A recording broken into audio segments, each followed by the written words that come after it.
এখন এই বৈশ্বিক শক্তিগুলো কি পৃথিবীতে?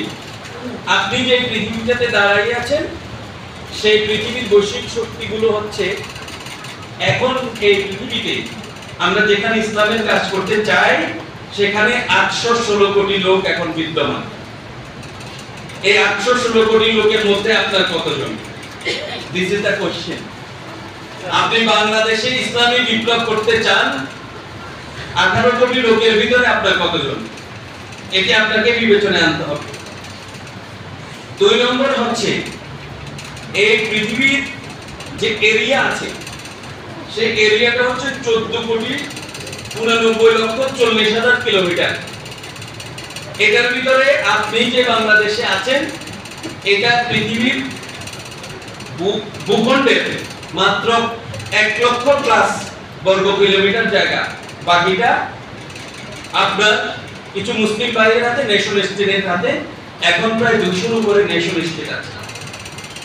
আজকের পৃথিবীর যদি আপনি সমস্ত বৈশ্বিক শক্তির বিবেচনা করেন তাহলে সবচেয়ে বেশি ল্যান্ডের মালিক হচ্ছে রাশিয়া, তারপর চায়না, ইউএসএ, কানাডা, ব্রাজিল এবং অস্ট্রেলিয়া।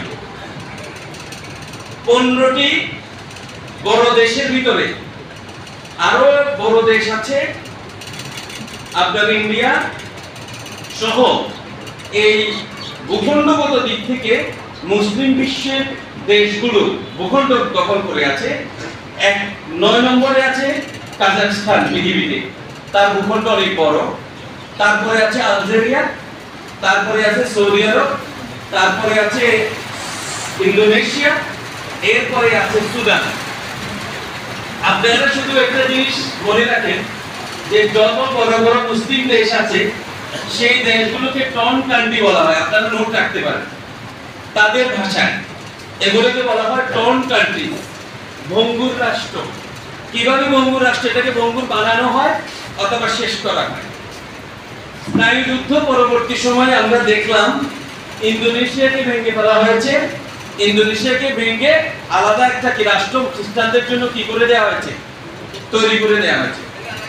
এবং সৌদি আরব সবচেয়ে বড় পটেনশিয়াল মুসলিম কান্ট্রি, যাকে আজকে বলা হচ্ছে ইসরায়েলের তরফে যে খাইবার পর্যন্ত, মদিনা থেকে দক্ষিণে খাইবার পর্যন্ত তাদের ভূখণ্ড আছে, তারা এটাকে দাবি করছে।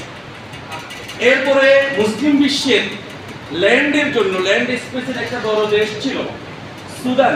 সুদানকে উত্তর সুদান এবং দক্ষিণ সুদান হিসেবে কি করে দেওয়া হয়েছে? ভাগ করে দেওয়া হয়েছে। আপনি যে ভূখণ্ডে বাংলাদেশে ইসলামী বিপ্লব